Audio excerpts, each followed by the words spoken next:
film worked on Scott Pilgrim as well, so it was a really great reunion in a number of ways. And also just him and Glenn together make such an unlikely sort of fun duo for the time they have on screen. Nerd Reactor, roll out. Hey Edgar, how's it going? I'm good, how you doing? Good, good. All right, so first thing, like, watching this movie, I see Michael Cera. I'm like, all right, Scott Pilgrim's back. And for you, what was it like directing him in this one compared to in Scott Pilgrim? Well, it was really like a great reunion because when I shot Michael in Scott Pilgrim, it was like 2009, and he turned 21 on set. So it was his birthday on set, and he turned 21 on the set of Scott Pilgrim. And to sort of reunite with him like 15 years later, he's a father of two, and we've been friends this entire time.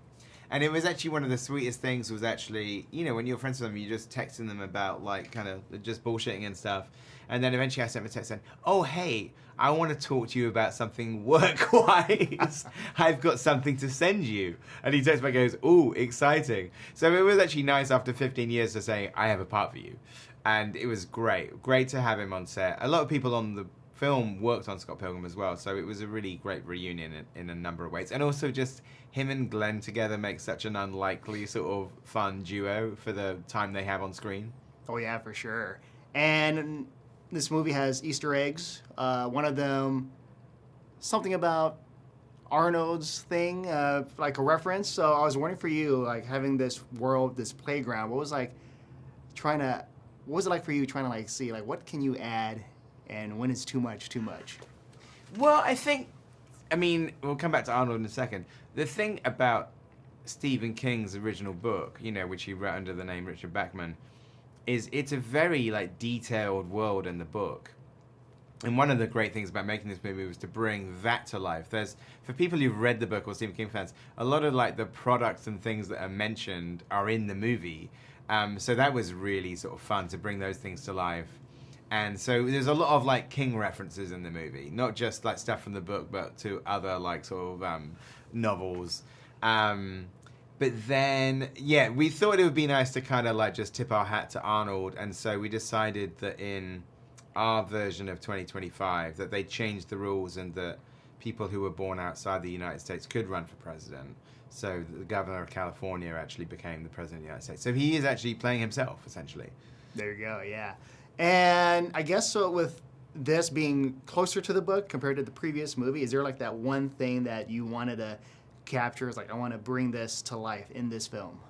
Well, a big part of the book to me that was really powerful to me, because I read it as a teenager and I read it before I'd seen the 1987 film, is that the entire film is from Ben Richards' point of view, as it is in the novel, which it really stayed with me, and this is something that I read like nearly 40 years ago.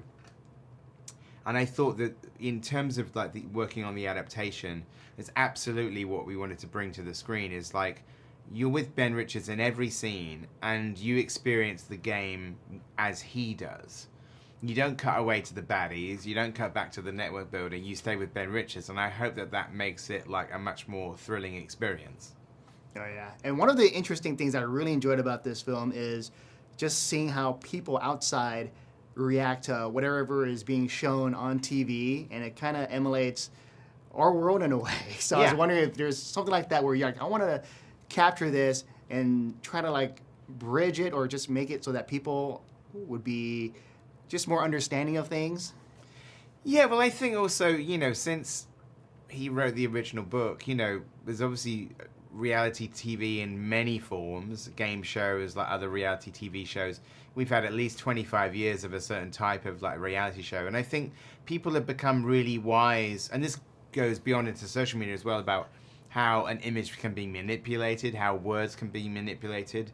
On reality TV, how members of the public could be made to be a laughing stock or be the villains of the piece. There's literally a term called the villain edit. Like there's a scene in Stephen King's original book where Ben's words are like sort of misrepresented on national TV.